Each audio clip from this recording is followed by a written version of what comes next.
brothers, this is the time. We've got something for everybody. That's right. Health and healing, history and humor, issues and events, empowerment and entertainment, all in one station. What's really going on? Free enterprise. KBLA Talk 1580. Yes. Oh, yeah. We got a lot to talk about. King Kong ain't got on me.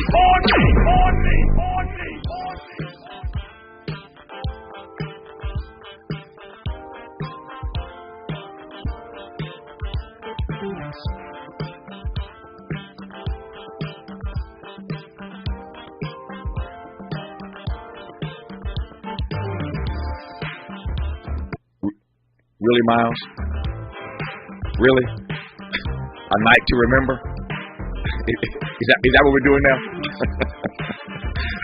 It's been an hour talking about Donald Trump making his big announcement tonight that he's seeking another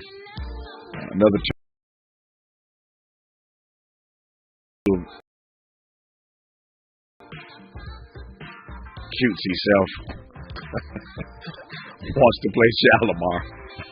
A night to remember. Okay, I see what you did there. That's cute. I don't know who will want to remember this evening, but whether you want to or not, the national news media is going to ensure that it will be a night that you will not forget, because they're all taking the feed live from West Palm Beach tonight. It just troubles me that we have not in the media learned our lesson yet about Donald Trump. We just can't get enough of Donald Trump. And so, again, tonight, 9 p.m. Eastern, 6 p.m. Pacific, Donald Trump with his big announcement that he's making another run for the White House. In this hour, the woman who warned us 5 years ago that Donald Trump was a clear and present danger, and then lost her job at Yale for saying so.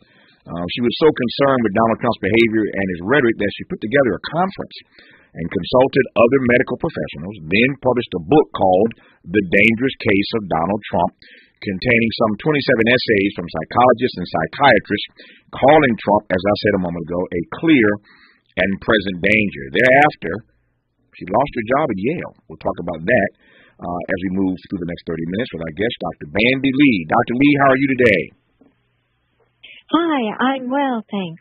How are you? I am well, thank you. If I complained, I'd be an ingrate. I'm just delighted to be here and delighted to have you on with us, and I'm glad we got these 30 minutes to unpack your work going back years ago ahead of Donald Trump winning the White House. So take me back right quick.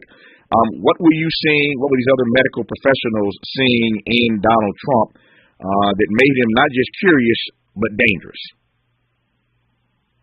Yes, that was our grave concern at the time, because while everyone was assuming that he was just a different kind of personality and that his ideas were just another political ideology, we saw signs of mental impairment. And I, as a forensic psychiatrist working with violent offenders, I was especially disturbed by the signs of violence proneness, and that he would be a danger to not just the nation but the world if he were to become president. Mm-hmm. Give me a sense, unpack this for me. What were you seeing that allowed you and others to sort of put your finger on the real issue? What were you looking at? What were you seeing that the rest of us were sort of ignoring or just looking past? Yes, it was mainly the severity, because most people being exposed much of the time, by definition, to normal individuals,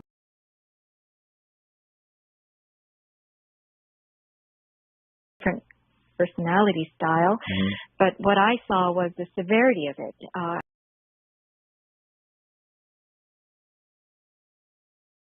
Having worked with violence perpetrators in jails and prisons, treating them as my specialized area, I was exposed to a good deal of street gang leaders and murderers and various types of dangerous individuals. And what I saw was that he had the psychology of someone who was severely impaired, and in fact was attracting and assembling his so-called base based on pathological means. Essentially, his extraordinary poor sense of self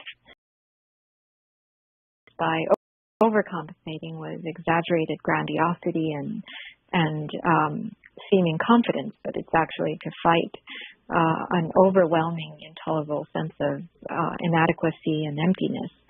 And he was stoking other people's psychological vulnerabilities, including similar type of lack of sense of self and place in the world. Of course, everyone he attracts is going to be healthier than he because they aren't exaggerating as much as he is in order to even seize the office of the presidency, try to counter some of his symptoms. So the two things you said now I want to give you a chance to unpack right quick. First, beyond his poor sense of self, give me some other traits, some other examples of what you were seeing that, again, made you know he was dangerous. I'm just trying to pinpoint for the audience and for myself what you were seeing. So I guess the poor sense of self, beyond the poor sense of self, what else were you identifying or noticing? So again, to exaggerate, to emphasize that it's not just a poor sense of self, but the degree and exaggeration of it. But violence is best predicted by past history of violence, and so he was showing overt violence, the verbal aggression, the boasting about sexual assaults, the attraction to violence he was portraying, the attraction to powerful weapons, and then, of course, as he assumed office, he was taunting dangerous world leaders with actual arsenals that could destroy nations, if not the earth. And he displayed a great deal of violence. He evoked violence, encouraged violence among his followers at his rallies, and he literally said that he could shoot someone on Fifth Avenue and wouldn't lose any voters, and that showed how those who are prone to violence and using violent rhetoric in order to attract them, and that he said he would pay the legal fees of anyone who were to attack his detractors, and so these are. It may have seemed like entertainment, although it's even alarming to think so at this stage. But these are the kinds of things that are red flags for those who are used to dealing with violent individuals. Help me understand the underpinnings of the psychology that anyone as sick as Donald Trump is or was would attract people more healthier than he was. Help me understand that. Well, I say healthier, but they're not entirely healthy, apparently, if they are attracted to someone with such deficiencies. And so I have called it a phenomenon of narcissistic symbiosis, in that it's the developmental wounds in him that are attracting the wounds in others. And I say it's developmental because most of us grow out of this narcissistic phase within the first 5 years. But he's still at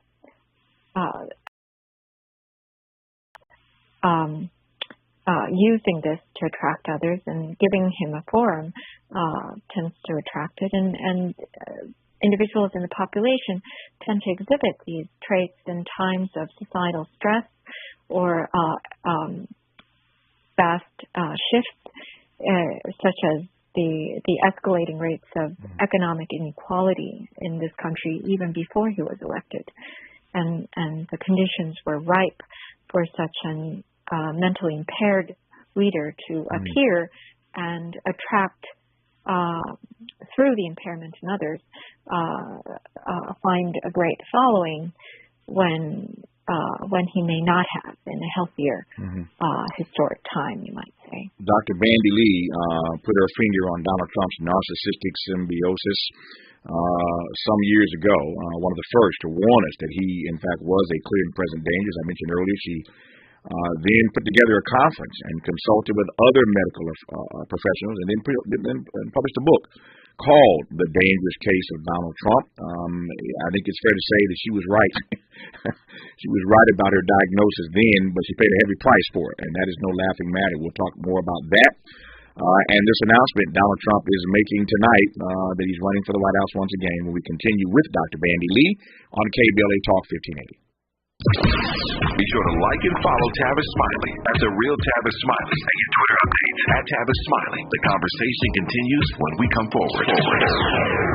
Our weekly audited black newspaper in the state of California with a distribution of over 50,000 copies weekly. Pick up a copy every Thursday to get the latest news on African American communities of LA. You can also keep up with what's going on in Los Angeles and surrounding cities by going to www.ourweekly.com. The Our Weekly website is updated daily with the current news about us and for us. For your advertising needs, Our Weekly offers economical advertising packages to fit your budget. Feel free to call Our Weekly Los Angeles at 323-905-1300 or visit the website at www.ourweekly.com. Our Weekly Los Angeles, reporting news that matters to you. Health is Wealth and Medicare and Covered California's open enrollment for medical insurance is here. RHJ Insurance Agency can help you find affordable rates and the plan that's just right for you and your family. Call 562-204-6120 for your free quote. Don't leave your health to chance. Open enrollment is here and affordable coverage is just a phone call away. Call 562-204-6120 for your free quote and get the coverage you need. Go to www.rhjins.com. Will they find a home? Sponsored by Geico. Steve is intrigued by the parent. A house, a home, you know? Janice has different taste. I'd like my house to not be haunted. Compromise is tough, but these two won't have to compromise when they bundle home and car insurance with Geico. It's easy, and they could save even more. In the end, Steve and Janice found a renovated Victorian that's only haunted from 9 to 5. Okay, wife's home. I gotta bounce. Bye, Steve. Bundling without compromise at Geico.com. It's pro time because at Lowe's, it's Provember. Save big with inventory you can count on, like Flex products or DeWalt power tools starting at just $99.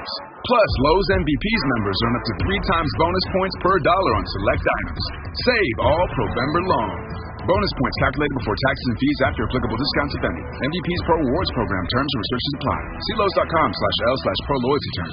Subject to change. Prices valid from 10/17/22 to 2/3/23 or until supplies last. Interrogating your assumptions and expanding your inventory of ideas. Let's get back to Tavis Smiley on KBLA Talk 1580. Before I get to the book, The Dangerous Case of Donald Trump, Dr. Lee, tell me about this conference that you pulled together.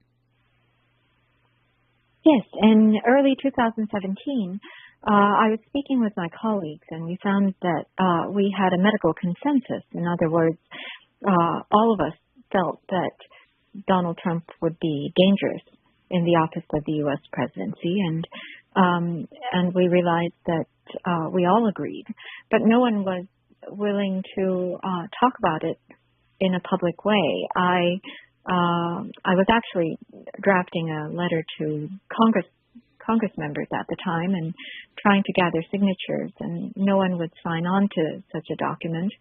And so I thought that if we were to assemble together, then our voice, we would feel assured.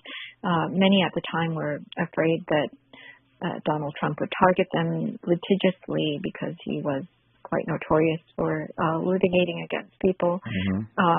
Some of us were afraid that his followers, who were already displaying some physical violence, would assault us or our families physically. So I thought that if we were to come together, then we would be strengthened in our position. So I invited some of the most renowned psychiatrists in the world, actually, to the conference, including Robert J. Lifton, Judith Herman, James Gilligan. These are well-known names within psychiatry, if not beyond. And we came to an agreement that we did have a duty to inform the public that this was part of our societal responsibility, because as psychiatrists, we don't just have responsibility to our patients. Society, well outlined in our ethics guidelines. Strangely, at the time, the American Psychiatric Association, which is responsible for drafting those guidelines, said that we don't have a societal duty, that we have to stay silent in all cases of powerful political figures. And that's not what the ethics or the ethics scholars have said at all. But they came out with a statement which made me even more alarmed. And so that's why we held the conference and discussed that matter. And we thought that any etiquette we owed to a political figure was much less than the societal duty we had to share our knowledge and protect society from this public health threat in our view. So that's how we came out with the book. No, thank you. So out of that conference, thank you very much for I appreciate the TO. So out of that conference comes this book, The Dangerous Case of Donald Trump. It contains, as I said, some 27 essays from psychologists and psychiatrists calling Donald Trump a clear and present danger. I know there are 27 essays in the book, but if you can sort of give me a synopsis here, give the audience a synopsis, what were the primary issues that you all were concerned about regarding his psychoses, if I can put it that way, his narcissistic symbiosis, that made him specifically a clear and present danger to the public? Yes. So the summary of the book is quite simple, that he was dangerous and he was unfit to be president. Dangerousness is not a diagnosis. So many people outlined various potential diagnoses, but not really diagnosing him conclusively. So we try to list all the possibilities and all the ways in which he was dangerous and all the ways in which he was showing unfitness. And dangerousness and unfitness are assessments that forensic mental health professionals do routinely. We do it for any kind of job. You can fit it into any job, including the U.S. presidency. And we were seeing alarming signs. And that is the basis on which multiple Congress members invited us, actually. I met with over 50 Congress members, and just when we were getting the issue at the top of national discussion, because Congress members cannot act unless there's public support. And so they encouraged us to educate the public. So within 3 months of publishing the book, which was an unprecedented New York Times bestseller of its kind, we were able to raise the issue to the number one topic of national discussion. That was when the American Psychiatric Association, again, very oddly, stepped in a public campaign denouncing us as armchair psychiatrists and calling us all kinds of names, saying that we were being unethical, breaking the Goldwater rule, even though they were breaking the Goldwater rule by denouncing us themselves without an examination. But we weren't diagnosing Donald Trump, so the Goldwater rule had nothing to do with us. We were warning against his danger and unfitness. We later did an unfitness examination. The Mueller report, Robert Mueller's report, gave us all the information we needed, not just very reliable coworkers and associates reports, but under sworn testimony. So it's the best kind of data we could ever have. We assembled a group of nationally renowned experts who do these kinds of assessments, and we found that he was unfit for, he couldn't pass the basic fitness medical part, which means that he wouldn't be fit for any job, let alone the U.S. presidency, which is an alarming result. He basically failed every criterion. So the fact that he is even considering, do we truly wish to have people who are unfit for any job holding such important public offices?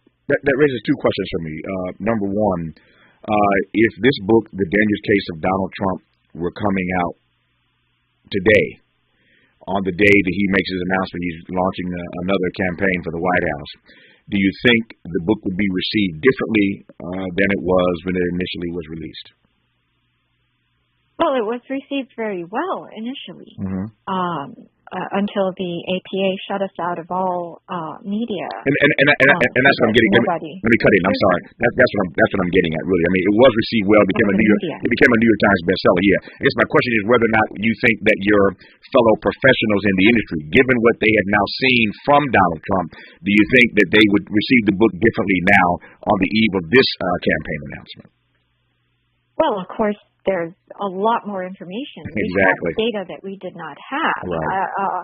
I mean, a vast majority of the more than 1 million deaths from COVID mismanagement alone, that's more deaths than any war that the U.S. has engaged in. And yet people don't quite understand the science of how this early mismanagement allowed this pandemic to spiral into something that he's essentially responsible for almost all those deaths. And and then of course the violent insurrection, the near destruction of American democracy, all the escalation of wars around the world, and are going to the brink of nuclear war, where we still currently are, and the rise of authoritarianism around the world. People do not realize the U.S. has on the psyche of the rest of the world, but how much of a role psychology plays in politics, but finally how influential psychopathology is. Psychopathology is far more influential than any ordinary kind of psychological influence, such as through persuasion or education, because it really has the effect of spreading like wildfire, and very much like the pandemic has. If you do not take the measures that are necessary to contain a pandemic, which is before it becomes a pandemic, it's an epidemic. In the early stages, if you do not contain it, then it spreads uncontrollably, and it's exponential. And that's what we have seen with what I've been calling the Trump effect, or the Trumpism, which is in fact what we see in many other ordinary situations at smaller scale, and that mental pathology can spread very rapidly. Let me ask you two questions. And it is kind of a contagion effect. Yeah.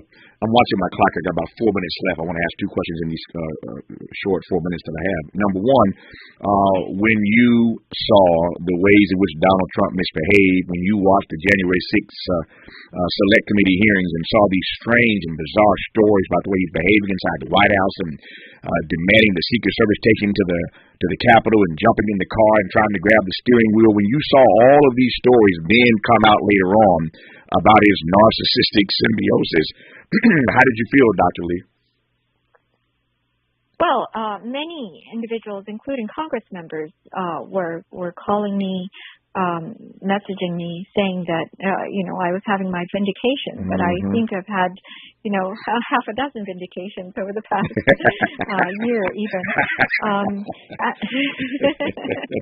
And we found out that from a book by a New York Times reporter that former White House Chief of Staff General John Kelly had secretly purchased my book soon after its publication and used it as a kind of user's manual on how to handle this uniquely dangerous president. Wow. So we now know that many have consulted it, but we weren't consulted as experts for intervention. What was truly needed was a mental health intervention. We know how to intervene in these situations. Of course, we need the help of those in other fields because we're not used to acting at this scale, but we need to treat it for what it is. Yeah, well, he needs some mental health intervention right about now, but and others have tried to talk him out of this announcement tonight, but he's moving forward anyway, we were told, and we'll see what he has to say tonight. I've got 2 minutes left. You have suggested that you were terminated by Yale for some tweets regarding Donald Trump. Yes. Where does that case stand now, trying to push Yale to get your job back? Yes, there was a judge who was ruling favorably. I launched a lawsuit after multiple attempts of trying to speak with those who actually complimented me and considered me an asset to the entire university. Suddenly changed and turned around when my speech became an issue, and said that I wasn't qualified to teach at Yale School of Medicine. And that was a surprise because all my evaluations were beyond. Students have called me the highlight of their law school careers or med school careers, and the favorite course in their time at Yale, and faculty evaluations as well. But when I was terminated without any discussion, and they would no longer speak with me. Those I've interacted with almost on a daily basis for 17 years. Are you still fighting back at the moment? So I am fighting back. Okay. There was a judge who was ruling favorably, but he was replaced with this woman judge with no track record, and now she's being promoted after dismissing my case, and so I am appealing the case. Okay. I was told that I have a good chance, but these are the kinds of situations that happen under authoritarianism. That academics and journalists are the first to be targeted and targeted for telling the truth. You were absolutely right about that. You could not be more correct about that, and I wish you all the best in your appeal. Again, you were there first warning us about this clear and present danger named Donald Trump, who is back on the national scene tonight announcing he's running for president once again. But you got some strong supporters, people like Noam Chomsky, Cornel West, Jeffrey Sachs, Lawrence Tribe, a lot of people out front supporting Professor Dr. Bandy Lee in her fight against Yale for being dismissed over her tweets and comments about one Donald Trump, even though she was right then and she's right today. Dr. Lee, good to have you on this program. All the best to you in your fight. We'll talk to you again, I hope. Thank you so much for having me. It was a real pleasure. Pleasure was all mine. Thank you for taking the time to talk to us. More of Tavis Smiley when we come forward on KBLA Talk 1580. Courage is contagious. We're KBLA Talk 1580. Welcome into a Tuesday. It's November 15th. I'm Mike Moore, and here's the latest from the Black Information Network. Walmart is agreeing to a big settlement in regards to the nation's opioid crisis. It's worth more than $3 billion. African-American New York Attorney General Letitia James says the settlement comes as Walmart stores were accused of not regulating opioid prescriptions. In Louisiana, a grand jury there is hearing evidence that could lead to charges in the death of an unarmed black man who died in police custody in 2019. That's when Ronald Green was involved in a high-speed chase with authorities. Violation. Troopers originally claim Green died in the crash, but body cam footage later showed a violent struggle between Green and police. And that's the latest. I'm Mike Moore from your 24/7 news source, the Black Information Network and BINnews.com. At a Sig Living Garden Grove, 22 Westwood for Valley View Street, carpool and 2 left lanes are closed and traffic stops at Beach Boulevard. Got a Sig Live in our lead on the 5 northbound for Osborne Street, 4 left lanes are closed there and traffic stops at Lancashire Boulevard. And watch for vehicles sold at Glacel Park on the 2 southbound for San Fernando Road. Right lane is taken away there. The 2 freeway is slowing down at Colorado Boulevard. Got an injury crash now on the 5 northbound for El Chorro Road right there in Lake Forest. That's got the 2 left lanes blocked off. Watch for delays at Crown Valley. Dell Technologies Black Friday event starts now with up to 50% off select business PCs powered by 12th Gen Intel Core processors, plus savings on accessories and free shipping. Call a Dell Technologies advisor at 877-ASK-DELL.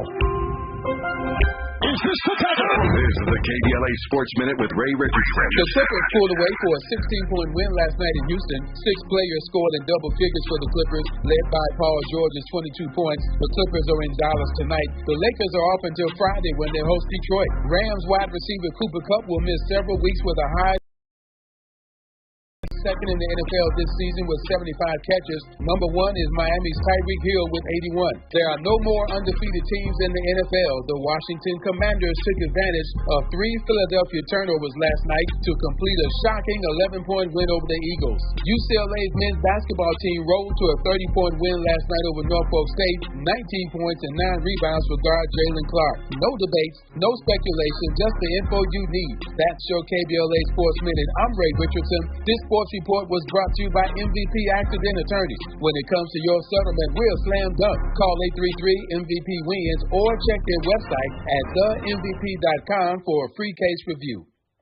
When you're the victim of a car accident, hiring the right law firm can be the difference between a rewarding settlement and striking out. Call the pros at MVP Accident Attorneys at 833-MVP-WINS for your free consultation. Call me your MVP.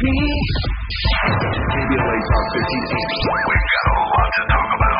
Maisha Cairo here for KBLA Talk 1580. We're live in Los Angeles at JP Morgan Chase's Advancing Black Wealth Tour. And I'm speaking to some of the attendees today to see why it was so important for them to be here. I find it important to be here as a business owner and entrepreneur because I want some more time.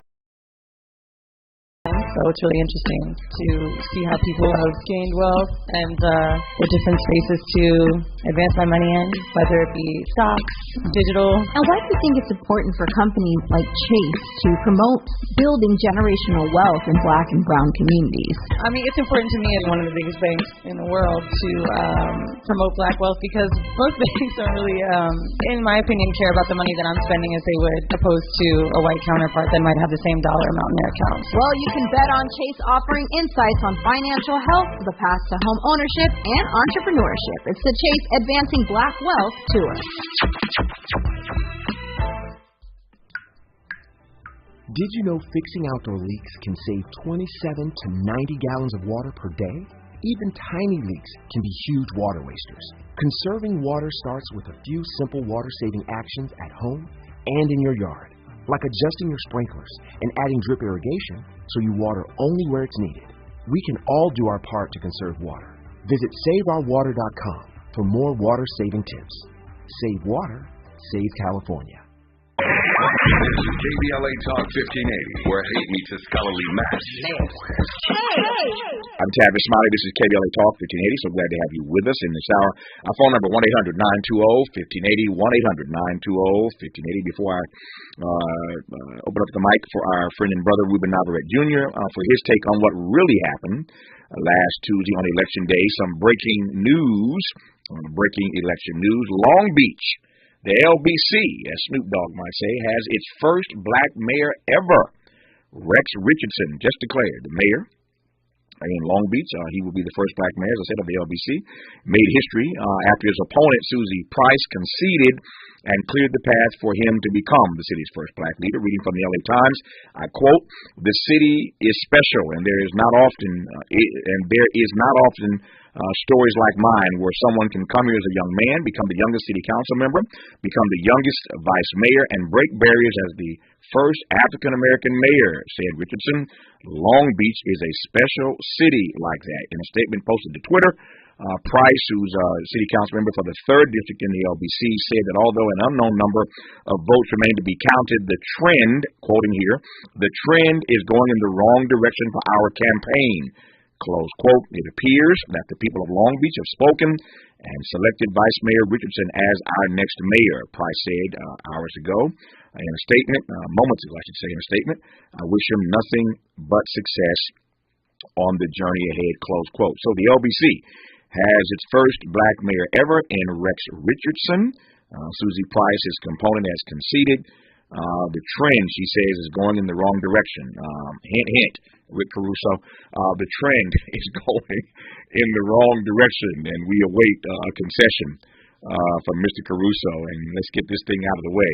You heard on this program yesterday, Dean Logan, the LA County Registrar, Recorder, County Clerk, as a special guest on this program yesterday, suggesting that the race is trending in Karen Bass's favor, and so it might be just a matter of time before we see a concession from Rick Caruso, as we saw from Susie Price out in Long Beach. and Karen Bass. Speaking of history, can you imagine that? These two cities sort of adjacent to each other. Long Beach elects its first black mayor, and the city of LA could elect its first woman period, and the second black mayor of the city. So black folk making history all around. It's a beautiful thing. Weber Navarrete Jr., how are you today, sir? Good to be with you, Brother Tavis. How are you? I'm well, man. Good to have you on as always. You heard me talking about some of the history that's being made. I suspect as a Latino, you feel the same way. I mean, sometimes I get annoyed. Let me be honest. Sometimes I get annoyed by these African American first because it reminds me, on the one hand, while these things are worthy of celebrating, that it's taken so long for us to have these opportunities. I suspect in your community you feel the same way. I do. For instance, Alex Padilla, for instance, the first Latino senator for the state of California in modern times. Mm-hmm.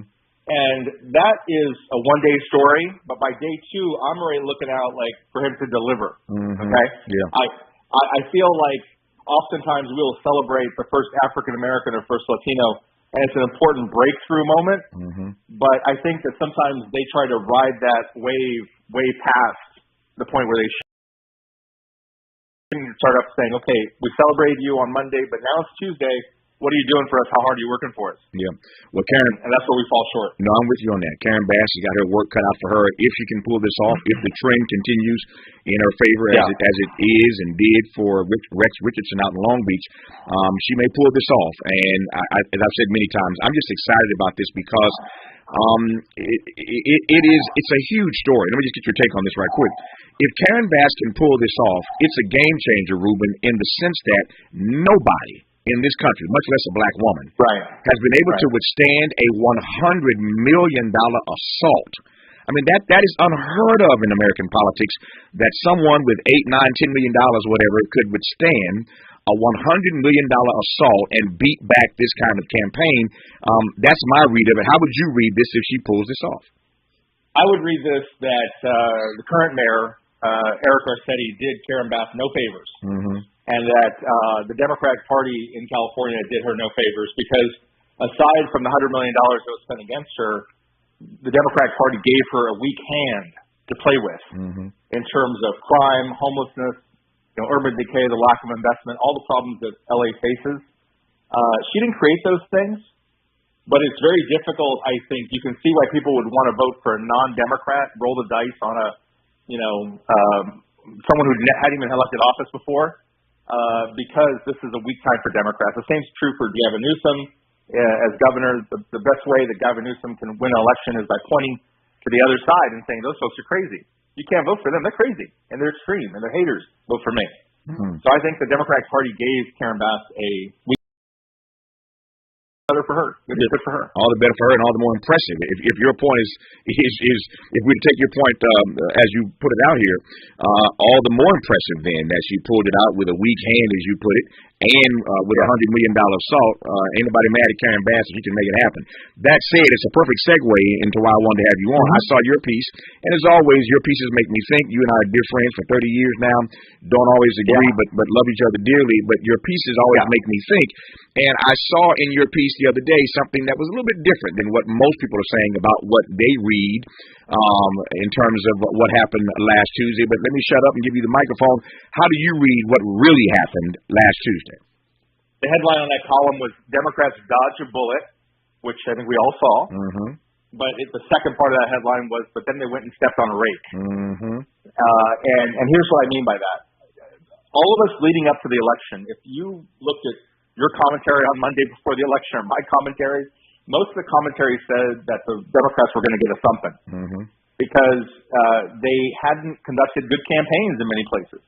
They had denied the importance of inflation. What inflation crisis? What border crisis? There's no border crisis. There's no crime crisis. And in some key places, Democrats, I think, did not do the right thing. I think Katie Hobbs, who, God bless her, pulled out a victory in Arizona as governor against Carrie Lake, who was just mean-spirited and an ugly candidate, not a divisive candidate, an election denier, not somebody you want to elect. So good on Katie Hobbs, but Katie Hobbs didn't even debate Carrie Lake, which played into Carrie Lake's hands that Katie Hobbs was afraid of her. I think that John Fetterman, who pulled out a victory against Dr. Oz in Pennsylvania, would have done himself some good had he, put out his medical records sooner than he did, and really kind of dealt with the idea of the after effects of the stroke in a much more effective way. So I was not alone in saying the day before the election that Republicans might take, not 8 or 9 seats the way they did, but 20, 25 seats. And I thought most of it had to do with poorly run campaigns by the Democrats. But where I was wrong, and where many of us were wrong, was that voters, God bless them, when they got into the polls, they were so frightened, they were so afraid of the Republican alternative in many of these races that they said, no, I can't vote for that person. I'm going to hold my nose and vote for the Democrats. So here's where I end on this, Tavis. I am a long-time, long-suffering, for-life member of Raider Nation. I root for the Raiders, okay? And my beloved Raiders, I've been with them forever, and they've not won a championship since the 80s in 40 years. And oftentimes they will win ugly because the other team, and somehow they pull it out and they win ugly. Well, when you win ugly, that does not mean you get to go back to the locker room and think everything's great and get ready for next weekend. When you win ugly, you need to assess how was it this close? How did you even get this close, Katie Hobb, to losing to crazy Kerry Lake? Right? John Fetterman ran against a TV doctor, Dr. Oz, and it was closer than people thought. And Tim Ryan, who is a pretty respectable congressman from Ohio, lost to J.D. Vance, who's never had office before. So I think the Democratic Party, won some important races, but they won those ugly. I think they lost some races they should have won.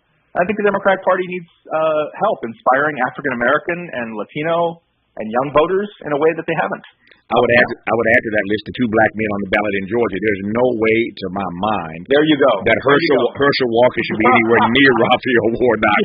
There you go. This race is tighter than tight, and I'm not naive about it. I get it. The white folk want power, and they'll seize it by any means necessary. But there's no way in the world that race. How do you feel good about that? If you're a Democrat, do you point to Georgia and say you feel good about that? Yeah. That shouldn't be that close. No, I take your point. And I raised this question. That's why I wanted to have you back on when I saw your piece. I raised this question some days ago, whether or not the White House should be giddy and gleeful, as we were told they were by Jen Psaki the day after. They were giddy and gleeful. I'm like, well, I'm not sure I'd be giddy and gleeful right about now. You dodged a bullet, as your headline said, but at the same time, running around, jumping up and down, excited because you won against a bunch of really, really bad candidates. I mean, when Mitch McConnell says that Republican candidates are bad, you got some bad candidates. And so I resonated with your piece, not because you and I always agree politically, but I just think Democrats have to be careful in how they read the tea leaves on what this really means. You did, in fact, dodge a bullet. You won a lot of races that shouldn't have been as close as they were. And you won a lot of races because they fielded some really bad candidates. And I'm not sure that if you don't understand that, then you end up celebrating the wrong thing and you take a shellacking the next time around because you're not really clear on how lucky you were to pull this off. When we come forward, I want to go right back to, I mentioned Georgia. I want to go to Florida because when you were last here, Ruben, and we were talking about Ron DeSantis in the state of Florida and this ugly politics he was engaging of putting immigrants on buses and sending them to places and parts unknown. I know you saw the resounding way that Ron DeSantis won in Florida. I want to talk about that when we come forward. Our guest is Ruben Navarrete Jr., the most widely read Latino columnist in the nation. You're listening to him on KBLA Talk 1580. We've got a lot to talk about. Good thing we've got 3 hours. More of Tavis Smiley when we come forward. Follow the leader. KBLA Talk 1580. Follow the leader. Be sure to follow us on Instagram at KBLA 1580. Follow the leader. Are you ready? The station leading the way with exclusive interviews, Follow the leader. stimulating conversations, and intellectual discourse that empowers, enlightens, and informs. Follow the leader. Follow the leader at KBLA 1580. We've got a lot to talk about. Keep following the leader. Follow the leader. It's the holiday season. Maisha Cairo here with your K-Black Minute News. Some things to look forward to this holiday season.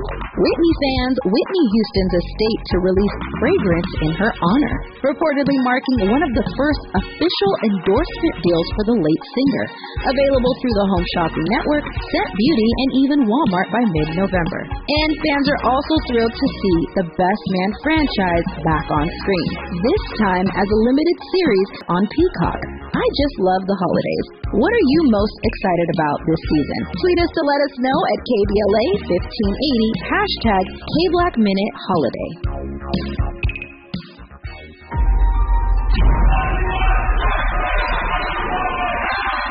Racial arsonists at LA City Hall on fire. Everybody is running out of the building straight to KBLA Talk 1580. I am pleased to welcome LA City Councilman Mike Bonin to this program. Councilman, how are you, sir? Hello, thank you, Tavis. Councilmember Curran Price, good to have you on, sir. How are you today? I'm well, Tavis. Thank you. It's good to be with you and your listeners. I am pleased to have LA City Councilwoman Monica Rodriguez on this program. How are you today, ma'am? Good morning, Tavis. Councilman O'Farrell, good to have you on, sir. So glad to join you this morning. Councilman Koretz, welcome to this program, sir. How are you? I'm honored to be on your show. I'm still in shock from the events of the last few days. Marquise Harris Dawson, good morning. Good morning, Dominique, and good morning to the KBLA family. Councilmember Heather Hutt, good morning. Good morning, Dominique. I am pleased to welcome the new president of the LA City Council, Paul Kikori. Mr. President, how are you, sir? Good morning, Tavis. I'm well. Thank you very much. Holding all politicians accountable to you. We're unapologetically progressive. KBLA Talk 1580. Looking for legitimate political discourse without the bear spray? Tune in and speak out. KBLA Talk 1580. Ruben Navarrete Jr. is the most widely read Latino columnist in the nation, host of the Ruben in the Center podcast. He and I go back 30 years. In case you just tuned in for this program, for the very first time, then you don't know the history that Ruben and I share. We were the first black and brown radio team in the nation here on KABC Talk Radio many years ago. And now here we are reunited again on KBLA Talk 1580, and I always enjoy catching up with Ruben to just kind of push him and tease him and spar with him over some of his views as we have done for 30 years now. So Ruben, when you were last year, we were talking about Ron DeSantis in Florida. And you were outraged, and I was outraged, and most of the country, at least half the country, was outraged by the antics, his political antics of putting immigrants on buses and shipping them to parts unknown without jobs and without expectation of a real future. Again, the ugliest kind of politics. And I said then, if Latinos vote for Ron DeSantis, then I don't want to hear about it. I have not seen the data on what Latino voters did, what Cubans did, or others may have done in the state of Florida. Have you? Because he won by 20 points, man. Right. He won by 20 points. He beat his Democratic challenger, Charlie Crist, by 20 points. It was an early night for Ron DeSantis. But I did see those numbers. Those numbers with Latinos are not good, from my mind. They show that he won Miami-Dade County, which is heavily Latino, for the first time in many years. The Republican won that county. And he also specifically, with Latinos statewide, got as high as some people are saying between 60 and 65% of the Latino vote. Stop it. Yes. You know what? Yes. I'm done talking to you. You're never invited to this program again. I don't want to hear it. I don't want to hear nothing out of your mouth ever again. I told you, if you guys voted for Ron DeSantis, I mean, I'm done with you, man. I don't want to hear no more griping, no more whining, no more grievances. If y'all can vote for Ron DeSantis, get out of here, man. This is what happens when you take a look at like African Americans in Los Angeles and compare it to the thinking and worldview of African Americans living in the South or in the Northeast or in the Midwest. Yep. A lot of it comes to geography. You know, there's not one big voice, right? Right. A lot of it depends on where you're living, what part of the country you're living in. And here you have in Florida not Mexicans and not Mexican Americans. You have some Mexican immigrants in Florida, but mostly you have Cubans, Venezuelans, Colombians, you know, you have a good number of South Americans, you have some Dominicans, people from the Caribbean and from South America, and they have reacted well to this strongman persona that Ron DeSantis puts out. They were not bothered by the stunt, the publicity stunt of kicking these poor refugees when they're down, basically, which is a really DS move to my mind and something he should have been punished for. But I also think there are lots of other liabilities, Tavis, with Ron DeSantis. He has this great resume of service in Congress and service in the military and executive service as governor and Yale undergrad, Harvard Law School, and all this. But he has liabilities. He's not likable. He's seen as mean-spirited. He's seen as someone who, because people don't really know where he stands on a lot of other issues. Mm-hmm. And he's someone who's embraced the cultural issues in a way that makes some people uneasy. By far, Tavis, the thing that's happened recently, as you saw, is the biggest non-fan, the biggest critic that Ron DeSantis has in this country is Donald Trump. Yeah. Donald Trump is going at Ron DeSantis both barrels because he's threatened by DeSantis, he's jealous of DeSantis, and he sees DeSantis as wanting the same job that Trump wants, which is president in 2024. So all of a sudden, I'm caught in a tough spot because I'm not a fan of Ron DeSantis. I don't like Ron DeSantis at all, but I really want to see these two go at it. Yeah. Because, I think they're going to destroy one another and the country will be safe. Well, I like that.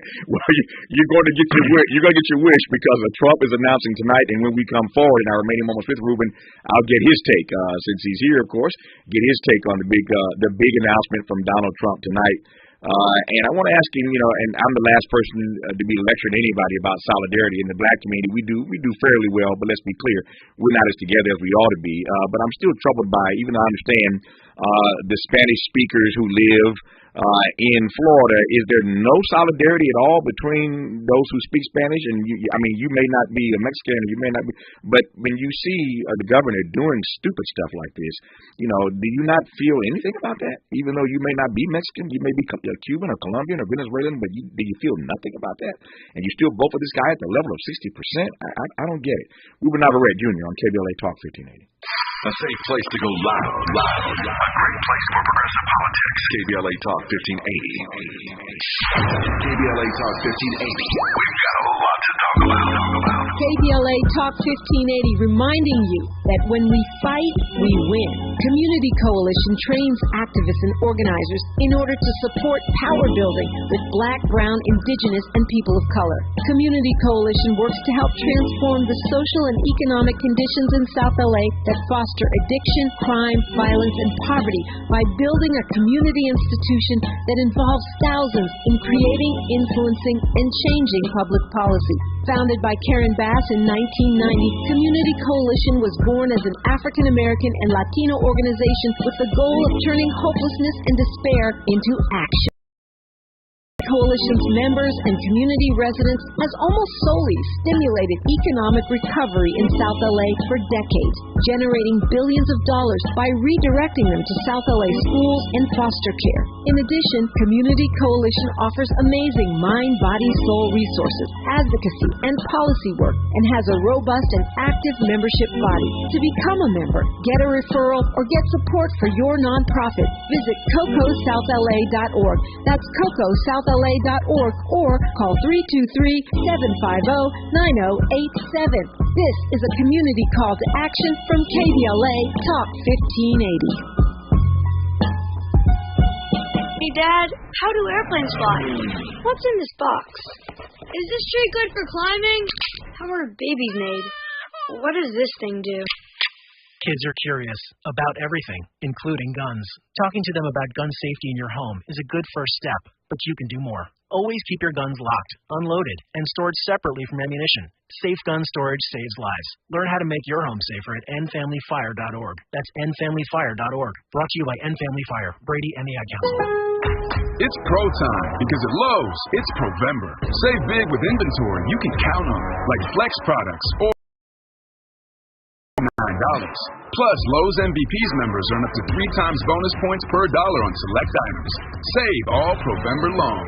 Bonus points calculated before taxes and fees after applicable discounts, if any. MVP's Pro Rewards Program. Terms and restrictions apply. See Lowe's.com/L/Pro-Loyalty terms. Subject to change. Prices valid from 10/17/22 to 2/3/23 or until supplies last. Let's unpack a little bit more with Tavis Smiley. The conversation continues right now. Got about 3 minutes left, Ruben. Is there no Spanish-speaking solidarity? Younger Latinos, I've noticed for a while that, the whole thing about how the Cubans break up in Florida depends on which wave they're part of and how old they are. The younger Latinos, I think, see themselves more in line with a pro-immigrant vibe, and they're more resistant. It's one of the reasons they voted for Obama. Mm-hmm. and Obama was able to carry Florida in his reelection. I think that's a trend worth watching, and I'm appreciative of the breaking off that's happening among the younger generations. But at the end of the day, your community has done some crazy stuff. You and I would host the radio show, and we come back to, I can't believe those voters did that today. Mm-hmm. There are times where my community just blows my mind. Yeah. And you and I were together on air, I'll remind you, when Marion Barry was reelected mayor of Washington, D.C. After he was videotaped smoking crack with a woman, not his wife, right?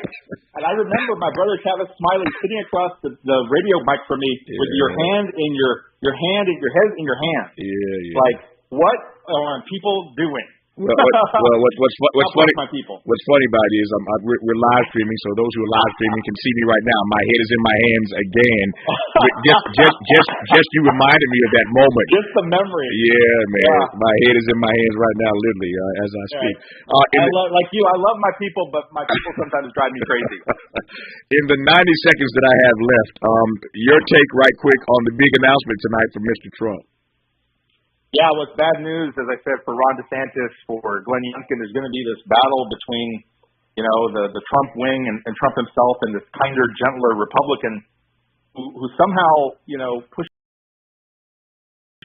doesn't make it about race, doesn't make it about being an anti-immigrant, doesn't attack women, doesn't make it personal. Basically, what Republicans are looking for is somebody who had the Trump policies without all the Trump drama, without all the attacking and all that ugliness. So if someone like Ron DeSantis or Glenn Youngkin jumps in, I don't think they're afraid of Trump anymore. I think the midterms were terrible for Trump. I don't think they're afraid of him. I think they're going to get in just like he will. Yep. I'm glad you said that. I was just about to ask that question, whether or not you think his strategy is going to be successful in terms of boxing people in or boxing them out, I should say, keeping them out of the race. We shall see, and we'll also see whether or not his rhetoric about all these indictments that are going to be coming at him, I suspect, are just people trying to punish him because they don't want him to be president again. So a lot to cover. We'll see how the media does this time around. They can't do any worse than they did the first time around. So we'll see if they've learned any lessons. Right. Ruben Navarrete Jr., host of Ruben in the Center podcast, the most widely read Latino journalist in the country, thanks to his Washington Post syndicated column. Ruben, good to talk to you, my friend. We'll talk again soon. Always a pleasure, my brother. Thank you. Stay strong, my friend. After news, traffic, and sports, the father of virtual reality sounds off on all the bizarre news on Twitter and social media of late. Jaron Lanier on KBLA Talk 1580. KBLA 1580 Santa Monica. I'm Doug Davis, and here's the latest from the Black Information